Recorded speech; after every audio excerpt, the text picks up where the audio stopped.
personal with a look at one author's quest to turn it into multiple meals when we continue.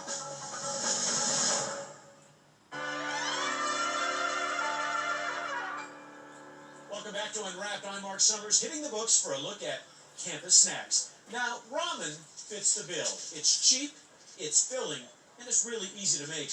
But if you're looking for some variety, one author has figured out a few different ways to cook it up. 101 ways to be exact. Ramen noodles sit at the top of the bell curve when it comes to college cooking. It's cheap and it's very, very quick. But let's face it, it's just a little bland. But not to Tony Patrick, the author of a cookbook called 101 Things to Do with Ramen Noodles. It's created for people that have a little time, little skills, and very little money. This former chemistry major at Colorado State University came up with the idea in 1989 while living and cooking on campus. And because ramen costs less than 17 cents a pack, Tony could afford to noodle around. Most of it was just trial and error. And we'd make something and we'd eat it, and if it worked, that's great. If not, we'd throw it in the trash to try over. In the early days, she tested 250 recipes, mostly on her roommates. They would come home from classes and I would have about 6 or 7 dishes sitting out, and they would go through and taste each one of them and let me know, oh, Tony, that was just nastier. I loved that one. I would say the simplest recipe would be just taking some Parmesan cheese and just sprinkling it right on top of the noodles. And today, she's back at her alma mater in Port Collins, Colorado, updating some of her quick and easy recipes, starting with breakfast.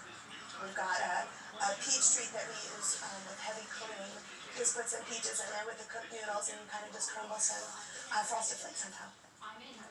Light lunch offerings include items like Chinese chicken salad or egg drop soup. And after classes, students can nosh on ramen nachos made up of cheese over noodles with Doritos crumbled on top. It is more tasty than you can imagine. For dinner, check out cheeseburger ramen. This is a great dish for the college students. There's only 3 main ingredients, which is the ramen, the cheese, and the beef. The tomatoes are optional. And for the last course, raw ramen goes into desserts like marshmallow chocolate chinos or chocolate haystacks. And the great thing about ramen is they are pre-cooked, so you can do anything with them.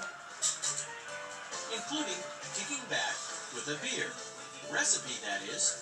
Tony cooks one dish with beer instead of water, but don't expect any added effects. And once you add the beer in here, it actually starts, the alcohol cooks itself off. But it's the flavor that we're shooting for in the soup itself. With all these different ingredients, there's one Tony never even considered. You know, we do never want to stay on. And while Tony is always experimenting with the menu, her book, which is sold at campus bookstores, has become somewhat of a staple. Most people actually buy it thinking that it's a novelty and will take it home and realize, oh my gosh, there's some stuff in here I can actually use.